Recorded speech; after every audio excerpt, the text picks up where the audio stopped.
once he's paying for free rent in your brain, once all of a sudden your brain is not totally where it's supposed to be, and some guy or some woman or some things up there and taking 50% of your brain and not paying rent, that's when that ship sinks. That's when you sink. Attack Life, Not Others, with Tim Hoover and Steve Mittman. If I've said it once, I'll say it 1,000 times, that this is a martial arts-based podcast. We don't talk all the time about martial arts, but that is our foundation that we pull from. Yeah. Okay, so as a martial artist, and you'll see where I'm going with this applies to everything in life, but as a martial artist, when you're sparring, when you're fighting, one of the very first things you need to get under control is your emotion. Because when you get hit, I mean, where else in life do we actually take hits? Unless you actually get in a fight, unfortunately. Right. But other than that, like in the boardroom or in a business setting, if you get hit, the police get called. Like, you don't just hit people. To your point, legally, you can hit each other. Right, you can. Control. Yeah. So, but that brings up emotions that you might not have experienced ever before in your life that you didn't even know were in you. Right. A lot of people don't know that. You turn into the animal that we really are. At the end of the day, we are just evolved animals. Sure. So you've got to get that under control. It's one of the things that will separate the good from the great, because you could be a great fighter in controlled situations where you're steering the ship. But the second the ship gets out of control and you're not in control and you take a few hits and that fire stirs up from your gut and you're not in control of your own mind anymore because you let the emotions get out of control, you're done. You're not a good fighter at that point. I don't care how fancy your punches and kicks are, because you're not in control. You're spastic. Right. And then you're dangerous both to yourself and to others. Right. So I think it's something we could sort of reflect upon and use in life in general, because it's really easy to say, oh yeah, just meditate and reflect, be mindful. But when you're in a fight, it's easier said than done to control your emotions. Yeah. Well, I mentioned this to my class the other night. Take it for what it is. First of all, I would say that I have learned in my career in the martial arts, I have learned about that interaction.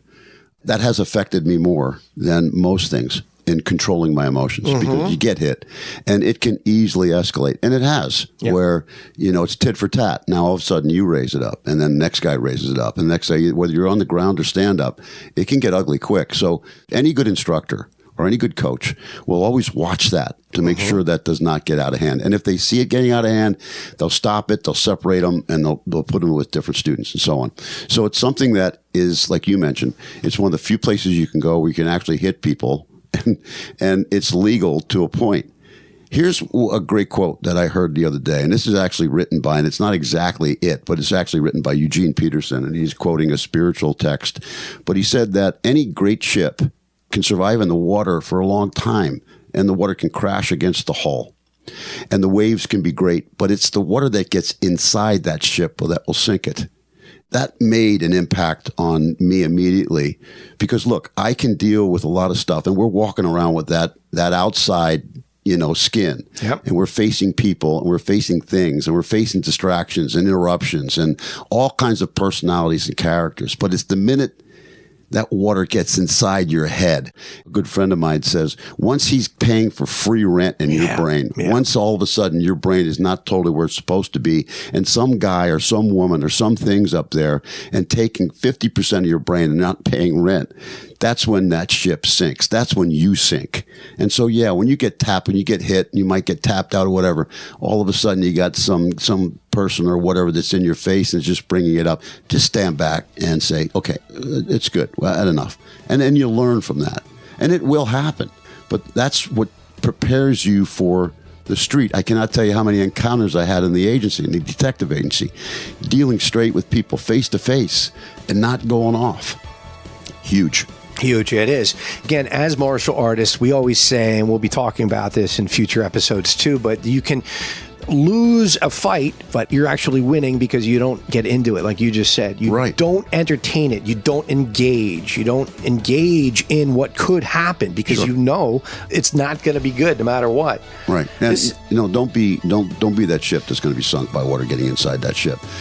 Stay afloat. Remember, there's another day, another tomorrow, another moment, another better person to be with, and another better person to fight. Thank you for listening to Attack Life, Not Others. For more on our way of life through the martial arts, subscribe to our podcast.